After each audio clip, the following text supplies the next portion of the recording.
They told you the truth. My name is Mac Barnett. And my name is Sean Harris. I am an author. And I'm an illustrator. Who can raise a hand and tell me what an author does? Your hand just shot right up, right there in the purple shirt. An author is a person who writes books. That's exactly correct. Let's get a huge round of applause for that answer. All right, round two. Who can tell me who an illustrator is? What an illustrator does? Yes, I see a hand right here in the front. Our introduction. It's who draws the pictures and, yeah. I draw the pictures. Another round of applause. A lot of applause. That kid's getting a lot of applause today. Now, we're going to tell you a little publishing secret here. Most of the time, if you see a book and it has two different people who made it, an author and an illustrator, then most of the time, the author and the illustrator didn't really work closely together. They weren't allowed to talk to each other.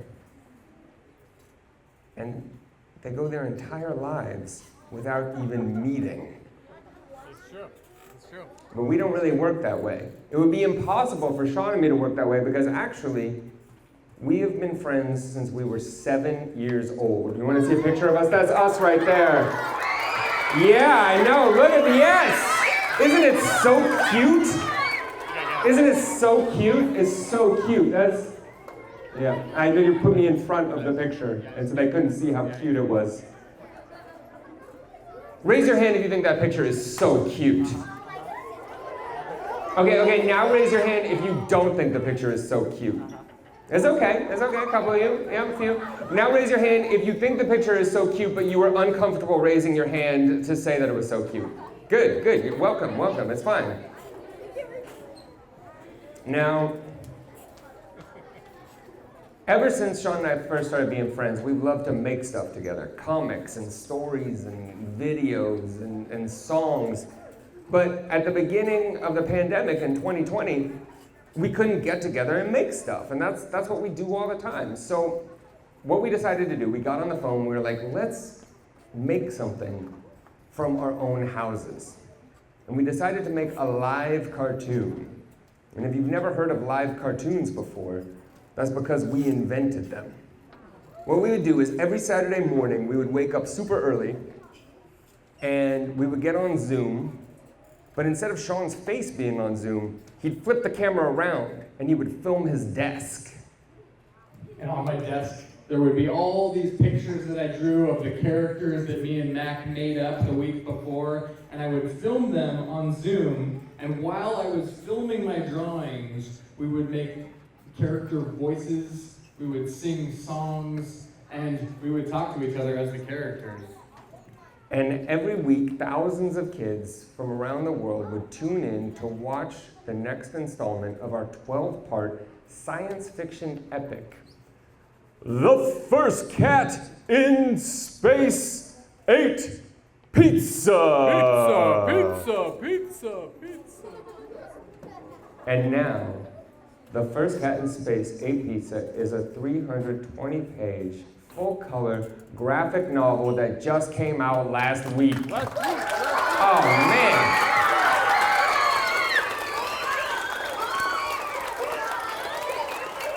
And we figured, hey, since we're here at your school, and since you're all just sitting there staring at us,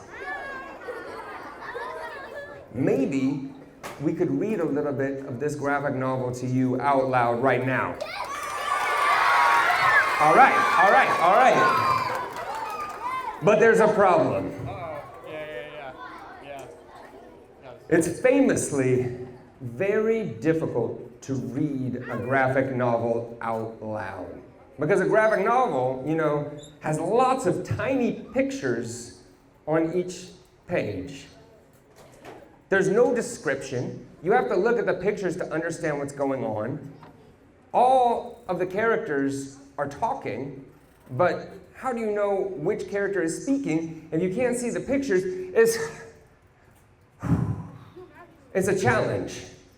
Famously, a lot of great graphic novelists have tried to read their graphic novels out loud, and disasters have occurred. Dave Pilkey, who writes Dogman, one time he was at a school exactly like this one, and he was reading Dogman out loud, and he exploded. Yeah, they put him back together. But you know. So we're gonna try, and hopefully this works out okay. But if you see like smoke start to come out of Sean's ears, if you're sitting here, maybe back up a little bit because we might have a Pilkey situation on our hands. Thank you. Sean, are you feeling ready? Yes. I'm ready. I'm ready. Are you ready? You guys ready? We're gonna try. No guarantees.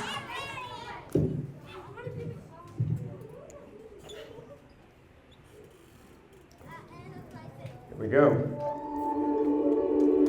The first cat in space ate pizza. Pizza. Sean and Mac present. The first cat in space ate pizza.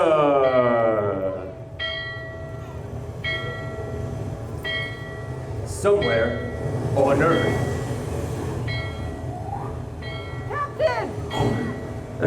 A storm bell? But there's not a cloud in the sky. It's not a storm, Captain! It's the moon! I've never seen her drive the tides so wild. What is going on? Elsewhere on Earth. Now, class, the moon also governs the behavior of moths. What is that sound? My favorite cashmere sweater. What is going on? Somewhere else on Earth. It's happening again. The moon is calling me, urging me to cast aside these human comforts for the wild. By the moon's power, I begin to change. By the moon's light, I find my path. The pack cries out in greeting, and I answer back. Quack. What is going on? The super telescope. Earth. Yep, everything looking normal. I'll just take a quick peek at the moon and then I can Chapter 1. Moon Trouble. The hexagon. Earth. Sir! We just got these images from the super telescope! Oh my mama llama. My thoughts exactly, sir. It looks like... Bite mark, sir. But who would eat the moon? Rats from another galaxy, sir. By my calculations, they'll have eaten the entire moon in 3 days? Oh my Grammy's meatloaf. My thoughts exactly, sir. Activate Project 47. Sir? That's an order, Dr. Milksop. But sir! Just do it! Chapter 2, Project 47. Beneath an active volcano, in a secret lab 10 miles underground, Earth's smartest scientists toil at an experiment known only as Project 47.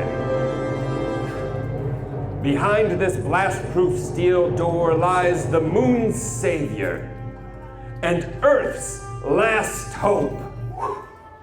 A cat. But not just any cat.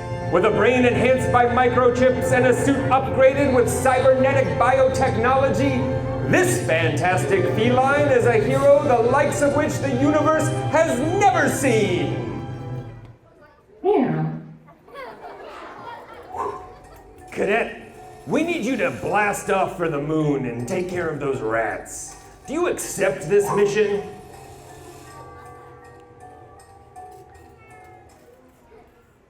Meow. Good.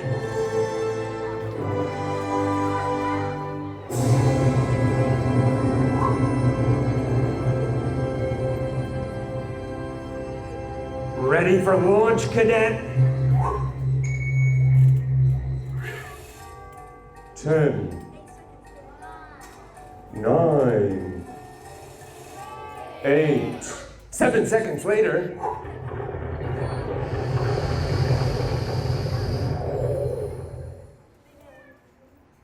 Doctor, do you think this will work? Mathematically speaking, the chances of this mission succeeding are less than 1 in a million! Oh, my wrinkly pinky toe. My thoughts exactly, sir. Chapter 3. Cliffhanger!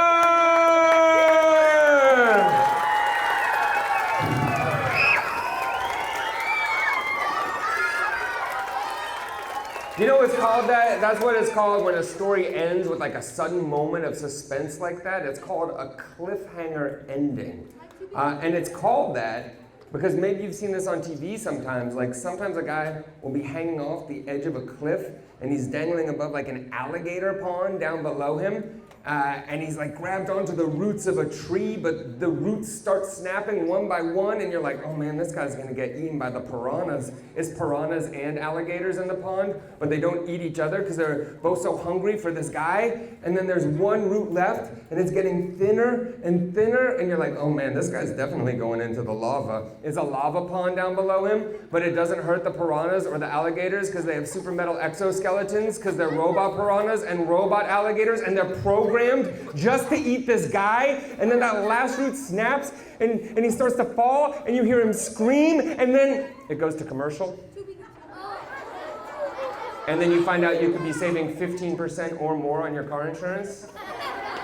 It's a classic cliffhanger. It's a classic cliffhanger. Honestly, it's a great deal too. It's a great deal. But why do they do that to us? Why do they put the cliffhangers right before the commercials? Yeah, back there, you can tell me, yeah. To tease us, kinda, yeah.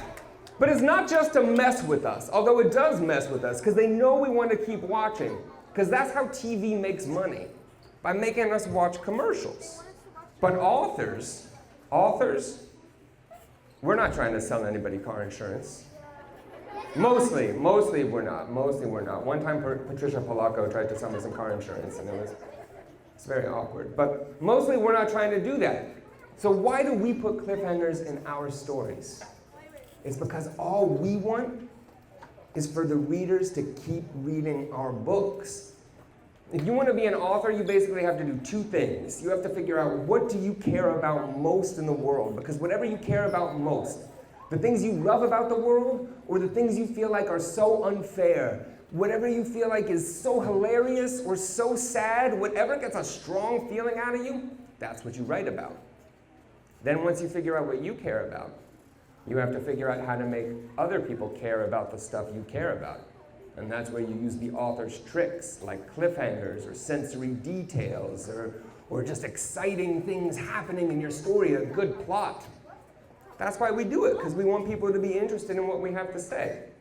So Speaking of author stuff, we have a little time now to see if anybody has any author questions for us. If there's anything you want to ask about being an author or making books, if you want to ask us about the first cat in space ate pizza, whatever you want to know, we will do our best to answer it. Let's go over there, the front row of the far left, right there, yep. You forgot? That's all right. If you remember, raise your hand again. We'll come back to you. Let's see. Yes, right there in the Nike shirt.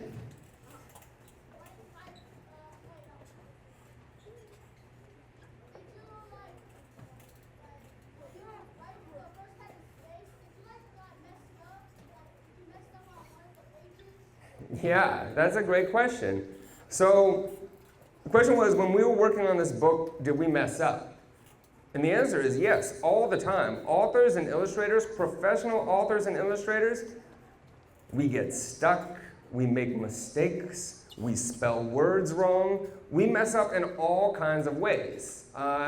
In the first version of this story, those live cartoons that we were making, we put those all up on YouTube now. Even though originally we did them live, they're up on YouTube. If you go to thefirstcatinspace.com, you can watch all of them. You can watch us make mistakes right there on these videos that we couldn't really change because we just did them in one take.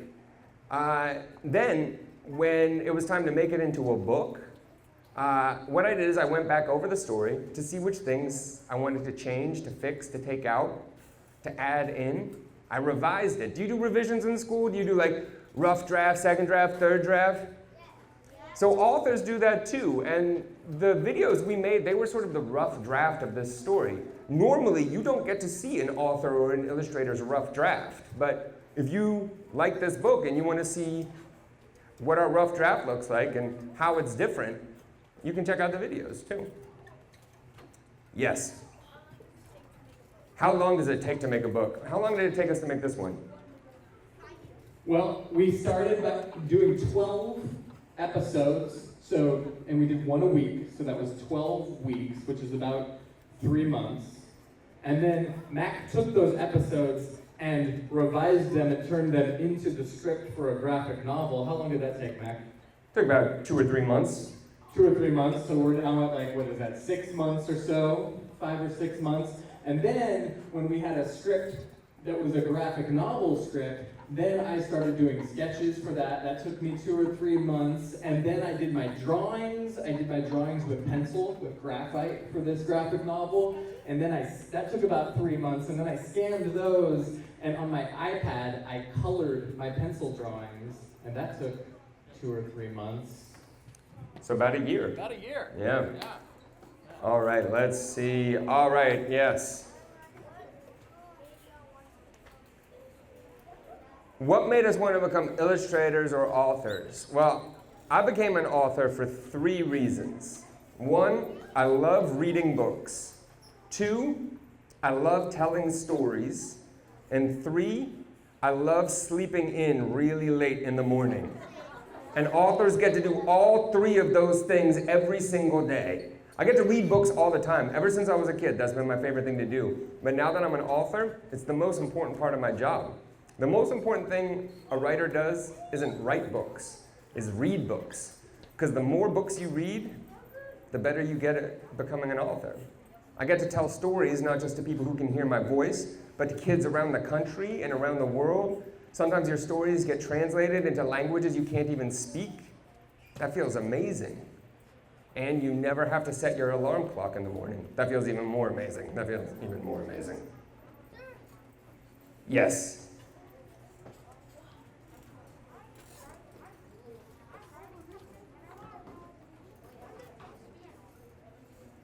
He's writing something, and he's wondering what it takes to be an author.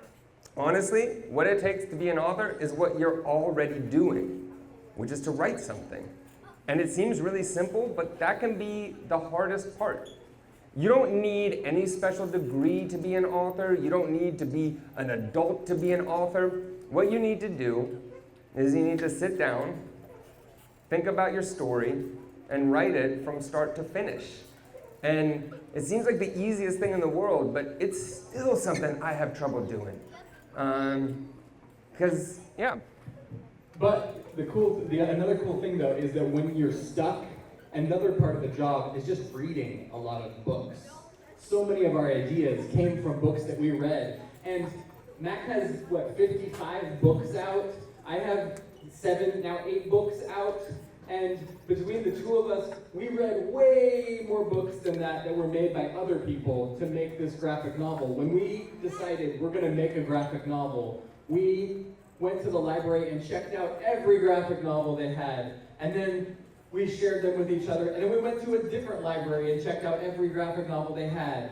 And we read probably 200 graphic novels before we even started. And that's part of the job, which is cool.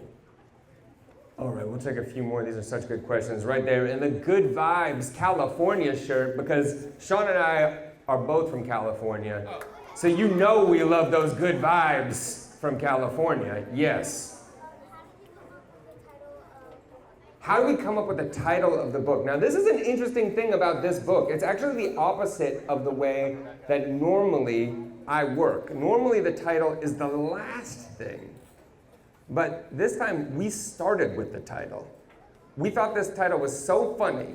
The First Cat in Space Ate Pizza. We thought that would be so funny if a book that was called that. And if, when you were reading the book, the first cat in space really wasn't succeeding in eating pizza at all. And you were like, why is this book called that? What a bizarre title for a book.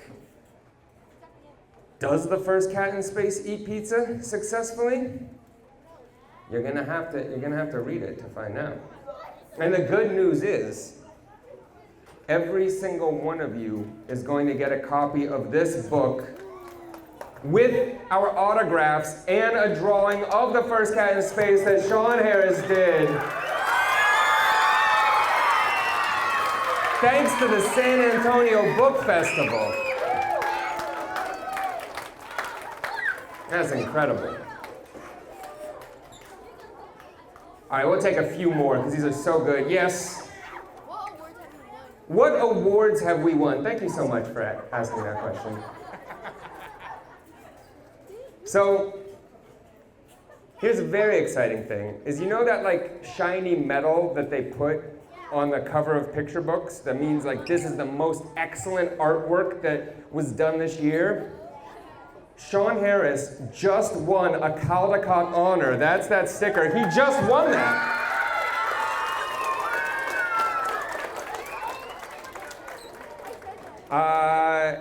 Yeah, so he gets to go to Washington, D.C. to pick up his award this summer. I know! They have a big, fancy banquet, and it's really hard to get an invitation. Right now, I'm trying to figure out how I'm going to sneak in there so I can see Sean get that award. A couple of my books have also won Caldecott honors, but here's the weird thing. Remember, I'm a picture book author, and the Caldecott only goes to the illustrator of the book. So I don't get to say that I won a Caldecott honor. I have to say I am the author of a Caldecott honor winning book. Because John Clausen, the illustrator I worked with, he got the award, even though I wrote all the words. Luckily, sometimes he lets me look at his Caldecott honors, so it's really cool of him. Various other international prizes as well. Yes. Do I ever get writer's block? All the time. Does that ever happen to you? Are you ever in the middle of a story and you can't figure out what to make happen next? That happens to me all the time. And I remember when I was a kid, I would get so discouraged because I would be like, I want to be a professional author, but I get writer's block all the time. How am I ever going to be a professional author? Well, it's called writer's block for a reason. It happens to writers. It happens to every author I know. I think when I was a kid, I thought professional authors are people who found writing really easy. They were so good at it, it was easy for them to write a good story. But actually, every author I know thinks writing stories is really, really hard. We don't do it because we think it's easy. We do it because we just really love stories. All right, we'll take two more. Back there in the green, there's sort of like a teal turquoise green sweatshirt with white sleeves. You're looking at it, yes. What made you draw? What made me draw? You know, I liked drawing because nobody made me do it. I played the flute when I was in elementary school, and my mom was always logging how much time I spent practicing my flute, and it made me kind of not want to play the flute, so I started sneaking my dad's guitar out of his guitar case, and that was like something that I did just for me. And my parents didn't monitor how much time I spent practicing the guitar, and then I actually got good at the guitar. And drawing was kind of similar. I was always drawing in the margins of my homework. Sorry, teachers, I don't want to promote something that you're trying to get everyone to focus. Don't draw in the margins, but I would draw in the margins. I would make flip books in the books that I owned, in the corners of the books. It was just something that I did for me, and it was so cool to eventually get to use that to tell stories, and to tell stories with my best friend. All right, let's get one more. Oh, yeah, you can applaud for that. Let's applaud for Sean's best friend.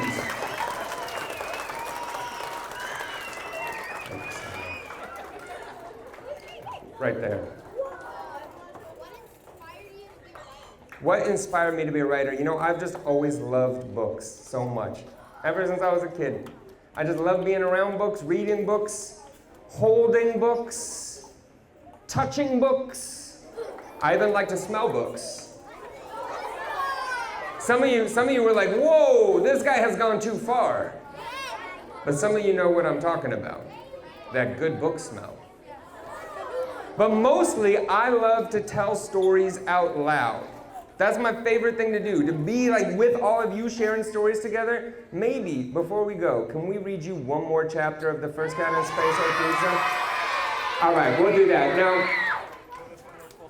Now, this is gonna have our three main characters, the iconic trio. The First Cat in Space, the Queen of the Moon, and Laws 4000, a toenail clipping robot. And they are going to the man in the moon to ask his permission to let them into a secret tunnel that's a shortcut underground across some dangerous terrain. Here we go.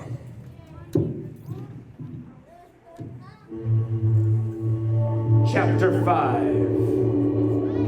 The Man in the Moon. This path will take us to the man in the moon. We must ask his permission to enter the ancient tunnels. But you are the queen of the moon. Can't you order him to let us through? Okay, there are things in the moon that are older than castles and queens, okay? So you two just wait behind this moon rock and let me do all the talking, okay? Meow.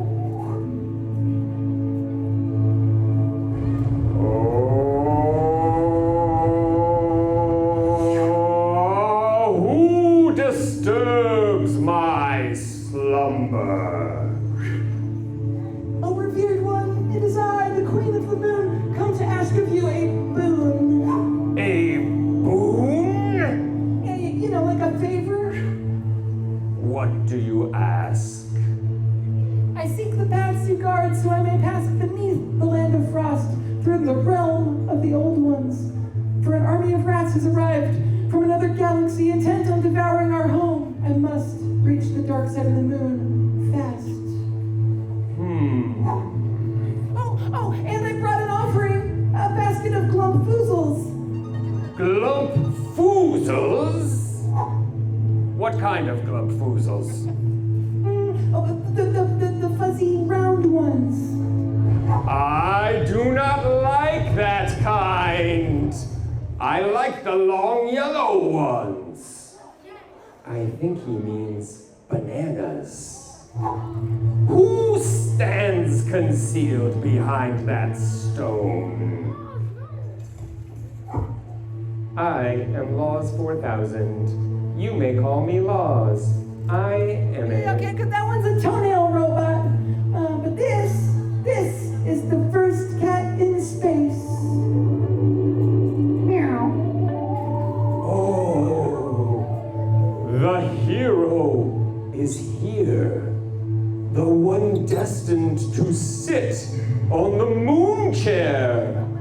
Ollie. I will not block your path.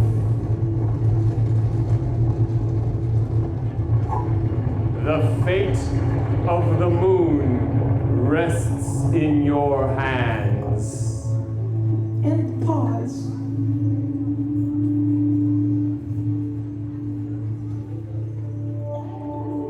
The first cat in space ate pizza!